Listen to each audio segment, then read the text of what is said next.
Bonjour et bienvenue sur les vitamines du royaume pour cette capsule qui va durer moins de 3 minutes. C'est une nouvelle série qui commence, c'est sur la foi. Je crois que le Seigneur me commande de parler de la foi parce que la foi est très mal comprise dans le monde chrétien moderne, on va dire. C'est ainsi que je peux le qualifier. Donc, je donne ici la référence. C'est Hébreux 11, 1 qui parle de la foi. Il dit « Or, la foi est une ferme assurance des choses qu'on espère. » Donc, il y a de l'espérance là derrière. Hein. Une démonstration de celles qu'on ne voit pas. Donc, on doit croire à des choses qui vont se matérialiser, se réaliser. Et il dit au verset 2, « Pour l'avoir possédé, les anciens ont obtenu un témoignage favorable. » La question, est-ce que nous ne sommes plus les anciens, nous sommes les nouveaux? Est-ce que nous possédons la foi pour obtenir aussi un témoignage favorable? Alors, j'ai fait une étude, elle n'est pas complète, mais nous verrons que je vais montrer que la foi, on peut avoir 7 différents types de foi. Certainement qu'il y en a plus que ça, mais la première, c'est la foi stérile. La foi sans les œuvres, c'est la plus petite foi qu'on peut avoir, la foi du plus petit niveau. Beaucoup croient que Dieu existe, ok, mais ne sont pas sauvés. Beaucoup professent Christ, mais ne sont pas sauvés. Pourquoi? Parce que leur vie ne manifeste pas la foi de celui en qui ils ont cru, tout simplement. Vous savez que dans Jacques 2,9, je crois qu'il dit que même les démons croient et les démons ont la foi, mais est-ce que leurs œuvres sont bonnes? Non, vous voyez. Donc, il y a une foi stérile. Maintenant, la foi la plus importante, on va dire, c'est la foi qui sauve. C'est la foi pour le salut.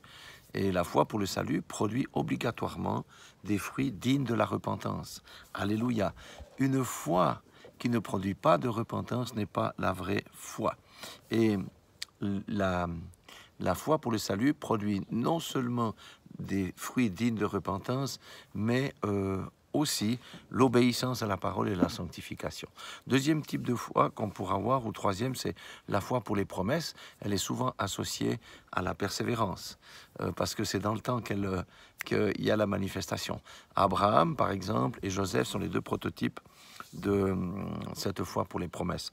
Nous avons aussi une foi pour la parole. Amen. C'est la foi pour mettre la parole en pratique et ne pas la laisser stérile. Si nous prenons quelque chose qui illustre ceci, c'est la parabole sur la maison qui a été construite sur le roc, ça veut dire sur la parole de Dieu. À quoi bon connaître la parole de Dieu si on ne la met pas en pratique? Ça veut dire que notre foi est inutile. Il y a ensuite la foi pour déplacer les montagnes, la foi pour le combat. Et là, nous trouvons David comme Goliath, c'est le prototype parfait, ou Josué ou Gédéon qui ont combattu avec la foi que le Dieu d'Israël serait à leur côté, qui leur donnerait la victoire. Et encore avant de terminer, l'avant-dernier type de foi que j'aimerais, ou qu'on va aller dans les détails, dans les prochaines vidéos, c'est la foi pour les miracles et la guérison.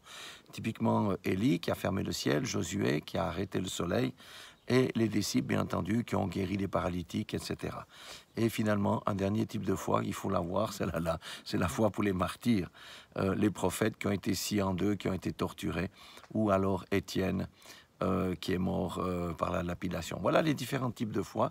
Eh bien, la question est de savoir laquelle je possède, lesquelles est-ce qu'elle me manque et comment je peux développer ma foi.